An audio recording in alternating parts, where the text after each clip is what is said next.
Hello guys, welcome back to my channel. तो आज हम जो कविता सीखेंगे उस कविता का नाम है गुरु महिमा और कवि है संत कबीरदास जी। तो इस कविता में हमें गुरु की महिमा यानी गुरु की महानता के बारे में बताया गया है। तो गुरु कौन होता है? गुरु वो होता है जो अपने शिष्य को, अपने बच्चों को सही राह दिखाए। इसलिए गुरु को हमेशा सर्वश्रेष्ठ माना जाता है। तो यह जो पूरी कविता है वह गुरु के ऊपर आधारित है। गुरु की महिमा, गुरु का महत्व, गुरु के गुणों के बारे में हमें इस कविता में बताया गया है। एक सच्चा गुरु अपने शिष्य को किस तरह सच्चे राह पर लेकर जाता है, इसके बारे में भी इस कविता में बात की है। पहला दोहा देखो। जब मैं था तब गुरु नाही, अब गुरु है हम नाही। प्रेम गली अति साकरी, तामे दो न समाही। नए शब्द मैं यानी अहंकार, हम यानी भी अहंकार, गली यानी रास्ता, साकरी यानी पतली या छोटा, तामे यानी उसमें, और समाई यानी रह सकते या बस सकते। तो देखो, जब मैं था तब गुरु नहीं यानी क्या? जब मेरे जीवन में गुरु नहीं था, जब मुझे गुरु नहीं मिला था, तब मेरे अंदर क्या था? मैं था। मैं यानी क्या? अहंकार, ईगो था, अहंकार था, घमंड था। अहंकार का मतलब क्या होता है? अहंकार तब कहा जाता है या अहंकारी तब कहा जाता है जब मनुष्य अपने आप को सर्वश्रेष्ठ मानता है और दूसरों को क्या नीचा दिखाता है या कम लिखता है, उसे हम अहंकारी कहते हैं। तब जब मेरे जीवन में गुरु नहीं था तब मेरे अंदर क्या था? अहंकार था, घमंड था। अब गुरु है हम नहीं। पर अब क्या हुआ? अब मेरे जीवन में गुरु आ गया तो हम ना है यानी घमंड मिट गया, अहंकार मिट गया, अहंकार नहीं रहा। गुरु के आते ही क्या हो गया? जो अहंकार था वह नहीं रहा, मिट गया। प्रेम गली अति साकरी, तामे दो न समाही। प्रेम का जो रास्ता होता है वह बहुत पतला, वह बहुत छोटा होता है, उसमें दो नहीं रह सकती। दो न समाई तो नहीं रह सकती। यहाँ दो कौन है? एक है घमंड, अहंकार, और दूसरा है गुरु। तो प्रेम के रास्ते में, अच्छे जीवन के रास्ते में दो एक साथ नहीं जा सकती। अहंकार और गुरु दोनों एक साथ नहीं जा सकते। तो इस दोहे में यही कहा गया है कि जब मेरे जीवन में गुरु नहीं था तब क्या था? अहंकार था। पर जैसे ही गुरु आ गया तब अहंकार मिट गया। अच्छे जीवन का जो रास्ता होता है, प्रेम का जो रास्ता होता है, वह पतला होता है। इसमें घमंड और गुरु दोनों एक साथ नहीं जा सकते। हमारे ऊपर है कि हम गुरु को लेकर जाएंगे और अहंकार मिटाएंगे या हमारे जीवन में हम अहंकार को रहने देंगे। तो देखो यहाँ, जब अहंकार, घमंड मेरे अंदर समाया हुआ था तब मुझे गुरु नहीं मिले। गुरु के मिलते ही मेरा अहंकार नष्ट हो गया। प्रेम का रास्ता बहुत पतला होता है, इसमें एक साथ दो नहीं समा सकते, अर्थात गुरु के होते हुए अहंकार नहीं उत्पन्न हो सकता। गुरु हमें सही रास्ता दिखाता है और हमें अच्छा मनुष्य बनने में मदद करता है। उसके बाद अगला, गुरु गोविंद दो खड़े, काके लागो पाए, बलिहारी गुरु आपने गोविंद दियो बताए। नए शब्द, गोविंद यानी भगवान, दो यानी दोनों, काके यानी किसको, लागू यानी प्रणाम करना, और बलिहारी यानी किसी के प्रेम में उसके अधीन होना या कुर्बान होना। तो देखो यहाँ कवि क्या कहते हैं? गुरु गोविंद दो खड़े यानी कवि कबीरदास जी कहते हैं कि अगर मेरे सामने गुरु और गोविंद यानी भगवान दोनों आके खड़े हो गए तो काके लागू पाए, मेरे मन में सवाल आएगा कि मैं किसे पहला प्रणाम करूं। काके लागू पाए यानी किसको पहला प्रणाम करूं। बलिहारी गुरु आपने गोविंद दियो बताए, यानी कबीरदास जी कहते हैं कि मैं क्या करूंगा? मैं अपना प्रेम पहले गुरु को दूंगा, क्योंकि गुरु ही हमें भगवान के बारे में बताता है, भगवान के बारे में ज्ञान देता है, भगवान से मिलाता है। इसलिए मैं पहले गुरु को प्रणाम करूंगा। एक बार फिर से देखो, गुरु गोविंद दो खड़े यानी गुरु और भगवान अगर दोनों मेरे सामने आकर खड़े हो गए, काके लागू पाए, मैं किसको प्रणाम करूं। बलिहारी गुरु आपने, मैं अपना प्रेम पहले गुरु को दूंगा, गुरु के अधीन होऊंगा। क्यों? क्योंकि गुरु हमें गोविंद बताए भगवान के बारे में बताता है। देखो, संत कबीर कहते हैं कि अगर जीवन में कभी ऐसा क्षण आ गया कि मेरे सामने गुरु और भगवान दोनों खड़े हैं तो मैं सबसे पहले गुरु को प्रणाम करूँगा, क्योंकि गुरु ही हमें भगवान की जानकारी देता है। गुरु ने ही भगवान से हमारा परिचय कराया है, इसलिए गुरु का स्थान गोविंद से भी ऊंचा है। के बाद अगला, सब धरते कागत करूँ, लेखनी सब वनराय, सात समुद्र की मसी करूँ, गुरु गुण लिखा न जाए। लेखनी यानी कलम, वनराय यानी पेड़ पौधे, और मसी यानी स्याही। तो यहाँ कवि क्या कहते हैं, देखो, सब धरती कागत करूँ, यह जो पूरी दुनिया है उसे मैं कागज बनाऊँ। लेखनी सब वनराय, जो पेड़ पौधे हैं उनसे मैं क्या करूँ, कलम बनाऊँ, पेन। ओके, जो पेड़ पौधे हैं वनराय है उनसे मैं कलम बनाऊँ। सात समुद्र की मसी करूँ, जो समुद्र है उससे मैं क्या बनाऊँ, स्याही, इंक बनाऊँ। गुरु गुण लिखा न जाए, तब भी क्या होगा, गुरु के गुणों को हम लिख नहीं सकते। तो यहाँ कवि क्या कहते हैं, अगर मैं पूरी दुनिया को कागज बनाऊँ, अगर मैं पेड़ पौधों से कलम बनाऊँ और समुद्र की मैं क्या बनाऊँ, स्याही बनाऊँ समुद्र के पानी से, तब भी हम गुरु के गुणों को लिख नहीं सकते, क्योंकि गुरु महान होता है। गुरु की महिमा अनंत होती है, असीमित होती है, उसकी कोई सीमा नहीं होती। यह सब कम पड़ जाएगा अगर हम गुरु के गुणों को लिखने बैठे, तो धरती जितना कागज, वनराय जितने भी वनराय है उससे कलम, और समुद्र की स्याही, सब कम पड़ जाएंगे गुरु के गुणों के आगे।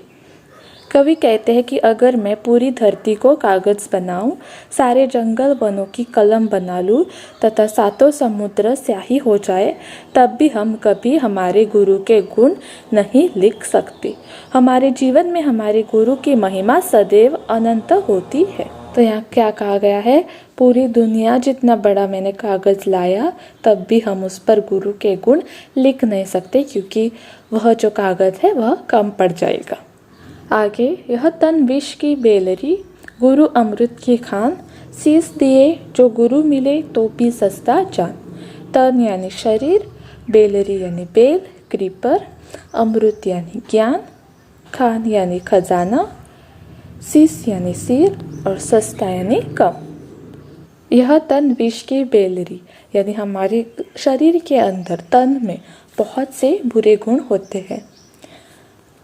गुरु अमृत की खान, पर गुरु क्या है, अमृत की खान, ज्ञान का खजाना है।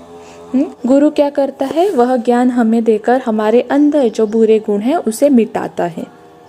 शीश दिए जो गुरु मिले तो भी सस्ता जान, अगर आप सर देकर, अपना शीश यानी अपना सर देकर भी अगर तुम्हें गुरु मिला तो भी वह सस्ता है। यानी तुम्हारे सिर के सामने सिर देकर तुम्हें अगर गुरु मिल गया तो भी वह सस्ता कहा कबीर ने, क्योंकि गुरु अनमोल होता है। गुरु हमें ज्ञान देता है, गुरु ही हमें सही राह दिखाता है, वह हमें बुरे गुणों से बाहर निकालता है। बुरे गुण मिटाकर हमें एक अच्छा इंसान बनाने में गुरु हमारी सहायता करता है। देखो, मनुष्य के अंदर बहुत सारे बुरे गुण होते हैं, परंतु एक सच्चा गुरु मनुष्य के बुरे गुणों को नष्ट कर देता है। शीश या सर देने के बदले में अगर आपको कोई एक सच्चा गुरु मिले तो यह सौदा भी बहुत सस्ता है, क्योंकि गुरु ज्ञान का भंडार है। उसके बाद, जाका गुरु भी अंधला, चेला खरा निरंत, अंधे अंधा ठेलिया, दुन्य कुप पड़त। जाका यानी जिसका, अंधला यानी अज्ञान, चेला यानी शिष्य, निरंत यानी अज्ञान, ठेलना धक्का देना, दुन्य यानी दोनों, कूप यानी कुएं में या कुआं।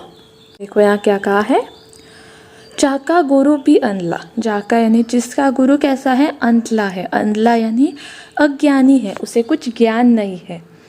चेला खरा निरंत, उसका चेला कैसा होगा, अज्ञानी ही होगा। जिसका गुरु अज्ञान है उसका चेला भी क्या होगा, उसका चेला यानी क्या, शिष्य कैसा होगा, अज्ञान होगा। क्योंकि शिष्य क्या करता है, अपने गुरु का अनुसरण करता है, गुरु को फॉलो करता है। अगर गुरु ही अज्ञानी है तो वह अपने शिष्य को कुछ सीख नहीं दे सकता, शिष्य भी क्या होगा, अज्ञानी ही होगा। अंधे अंधा ठेलिया, दोनों क्या करेंगे, दोनों अंधे, दोनों अज्ञानी, अंधे यहाँ क्या है, अज्ञानी क्या करेंगे, एक दूसरे को अज्ञान की राह पर लेकर जाएंगे और एक दूसरे को क्या करेंगे, धक्का देंगे। अंधे अंधा ठेलिया, दोनों क्या करेंगे, अज्ञान के राह पर चलते जाएंगे और एक दूसरे को करें ठेलते रहेंगे, धक्का देते रहेंगे। दुन्य कंप पड़त, और धक्का देकर देकर दोनों कहाँ पड़ जाएंगे, कुएं में पड़ जाएंगे, यानी दोनों ही अज्ञान की राह पर नष्ट हो जाएंगे, मिट जाएंगे। ऐसे गुरु का कोई फायदा नहीं है।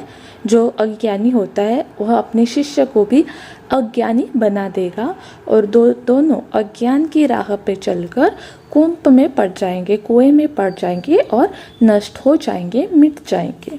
देखो, जिसका गुरु अज्ञान होता है उसका शिष्य भी अज्ञान ही होगा, उसे अच्छे बुरे की कोई समझ नहीं होगी।